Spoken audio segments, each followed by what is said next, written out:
ବାସ୍ତବରେ କଣ ଦେଖନ୍ତୁ ନିଜ ଭାଇମାନେ, ମୃତ୍ୟୁ ବିଷୟରେ ସେ ଆମର ଏଇ ପ୍ରିୟ ପ୍ରକାର ଫାଷ୍ଟର କହୁନାହାନ୍ତି କି? କିଶୋର ଚନ୍ଦ୍ର ଦିଗାଲ ସିଏ ତାର ନିଜ ଏମିତି ଲାଗି ମୃତ୍ୟୁ ବିଷୟରେ ଯାଉଅଛି କହୁଛନ୍ତି। ଯେମିତି ସେ ନିଜ ବିଷୟରେ ନିଜେ ଆଉ କହୁଛନ୍ତି। ଦେଖନ୍ତୁ ଏଇ ଭାଇରାଲ ତେବେ ଭିଡ଼ିଓକୁ, ସେହି ଭାଇରାଲ ଭିଡିଓଟାକୁ ଆପଣ ଦେଖନ୍ତୁ ଦେଖନ୍ତୁ, ସେ ଆଉ ନାହାନ୍ତି ତାପରେ ଏ ଆମେ ଦୁନିଆରେ, ସେ କଥାବାର୍ତ୍ତା କରିବା। ପିତାଙ୍କ କୂଳକୁ ଚାଲିଗଲେ। ବାସ୍ତବରେ ମଣିଷ ଯେତେ ନିଜକୁ ସୁରକ୍ଷିତ ବୋଲି ଦେଖନ୍ତୁ ମନେ କଲେ ମଧ୍ୟ ମୃତ୍ୟୁ କେଉଁଠାରୁ ଆସିବ, ଭାଇମାନେ, ଆଉ କେଉଁ ଏଇ କୋଣରେ ଭିଡ଼ିଓକୁ ଆସିବ, କେତେବେଳେ କାହାକୁ ଲାଇକ୍ ଆଉ ନେଇଯିବ, ସେୟାର ଆଉ ଏଇ କଥା ସବସ୍କ୍ରାଇବ କେହି କରନ୍ତୁ। ଜାଣନ୍ତି ନାହିଁ।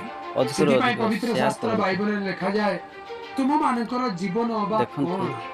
କ୍ଷଣକେ ସେ ଆଉ ଏଇ ଦୃଶ୍ୟ ଦୁନିଆରେ ହୋଇ ନାହାନ୍ତି, ଅଦୃଶ୍ୟ ହୁଏ ଯେଉଁ ବାଷ୍ପ, ପିତାଙ୍କ ନିକଟକୁ ତାହାରି ପରିତ ଚାଲିଗଲେ। ତୁମମାନଙ୍କର ତାର ଜୀବନ। ନିଜ ମୃତ୍ୟୁ ବାଷ୍ପ ବିଷୟରେ ଆପଣ ନିଜେ ହିଁ ଦେଖିଥିବେ, କହୁଛନ୍ତି।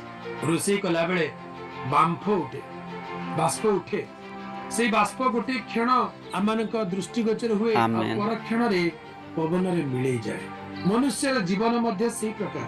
ପ୍ରଭୁଙ୍କର ଏବେ ଏବେ ଗୌରବ। ଏତେ ଖୁସିରେ ଆନନ୍ଦରେ